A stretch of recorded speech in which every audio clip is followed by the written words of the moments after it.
Hello there. We are getting close to the end of July in the season. About every team is somewhere plus or minus 101, 102, somewhere between 100 and 102 games played.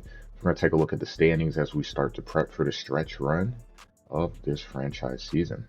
We'll start with the NL East. The Braves struggling of late, losers of their last 5 in a row and 8 of their last 10. They're starting to fall back towards the pack. The Phillies, not exactly great, but still 500 in their last 10 games, able to close that gap some. They are now 3.5 back of the Braves. The Mets, still trying to get to 500 to get in the playoffs, are 9 back, and then you've got the Marlins and Nats competing for the bottom of the division. In the Central, as we know, the Cardinals lead quite comfortably, 16.5, in big part due to winning 3 of their last 4 against the Cubs, so able to spread that gap out a little bit. But the Cubs still have a winning record, 10 games above 500. They are 56 and 46. Milwaukee, another team competing for a wild card spot. Again, you got to get above 500. They're just a game shy. They are winners of 7 of their last 10, so they are trending in the right direction. Who is not would be the Pittsburgh Pirates. Big part because Brian Reynolds is still injured. That was a big bat to lose. A guy that's batting close to 400. Definitely a huge loss in the lineup. They sit almost 30 games back. And then the Reds bringing up the rear, 33 back. Just struggling all the way around. In the West, the Padres lead the way. They are 66 and 37. The Dodgers, crazy, they're 10 games back. This shows you how good San Diego is playing. The Giants enter the conversation. They are trending well. You see their winners 8 of their last 10. They're now 3 games above 500. They have not really been above 500 for the majority of the season, so they're picking the right time to play well. And the D-backs, tough luck for them. They were playing well until they lost 3 in a row to us. They set the same record with the Giants, 53 and 50. And of course, as expected, the Rockies bring up the rear.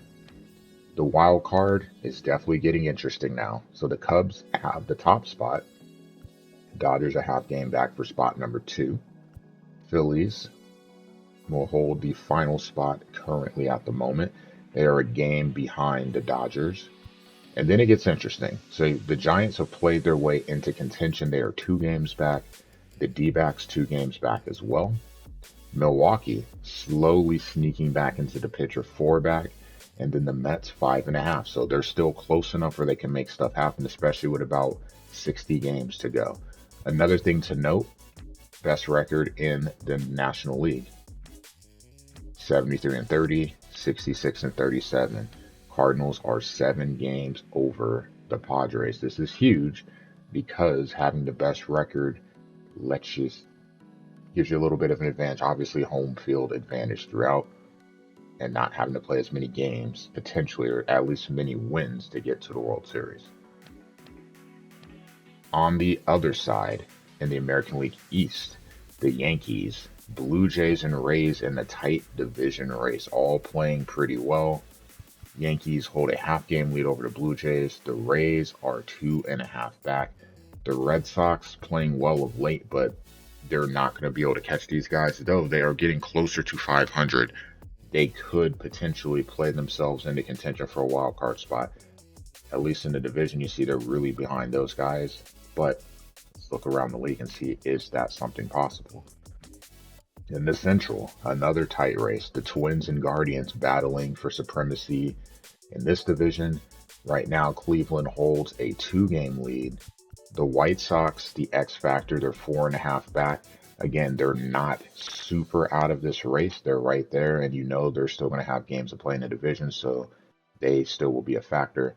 Tigers, 14 back, just never really able to get back to 500. And the Royals, well, we knew they'd bring up the rear, them and the A's, of course. In the American League West, the Rangers took advantage of the time that Ohtani missed.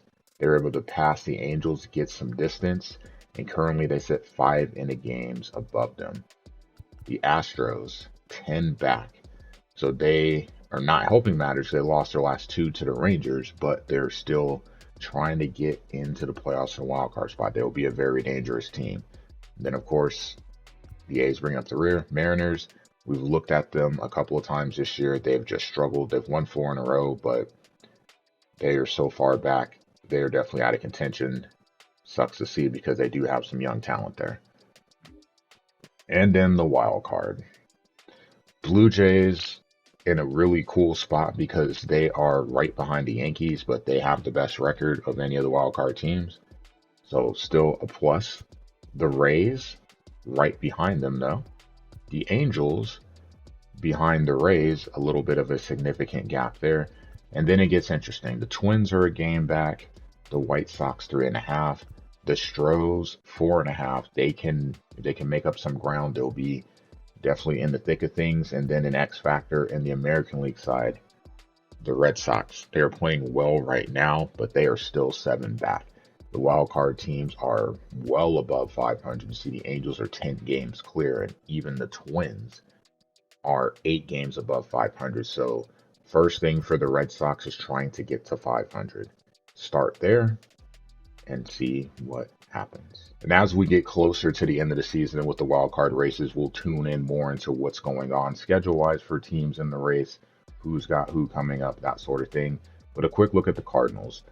At the end of the month, we'll focus on the stats, see who had a good month in July, award winners, and again, look at the division races along with league leaders and stuff like that. So the Cardinals right now really could put a whatever you want to call it on a division. 4 games against the Cubs. This essentially, winning this series erases any hope of the Cubs coming back. Honestly, just splitting the series would do the same. The Cubs really kind of have to sweep this whole series. It will all be in St. Louis. Steele, Stroh, Tyon. For us, we are at a disadvantage. Wainwright's pitching really well, but they'll get Steven Matz, Miles, and Jordan to end the series. August, a fun month. More importantly for Cardinals, if you look at it here, since the All-Star break, we haven't had a day off. That finally comes. And then we'll have those started to be mixed into the schedule, which will be nice. Nice homestand now. 4 against the Cubs, 3 against the Twins, 3 against the Rockies. So 10 games at home. On the road to face Tampa and Kansas City. Then back at home for the A's and the Mets. The Mets, big series for them as they try to stay in the wild card hunt. The Padres. This is going to start to be an important thing. We have 6 games against the Padres to finish out the year. We have a 7-game lead. That definitely could change how things look in terms of home field advantage for not just all of baseball, but more importantly, at least starting out the National League. So the Cardinals get some breaks this month. Can we play good baseball? We'll see. Comfortably leading the division, but when we get to this series here, how much space do we have over the Padres, and can we extend it?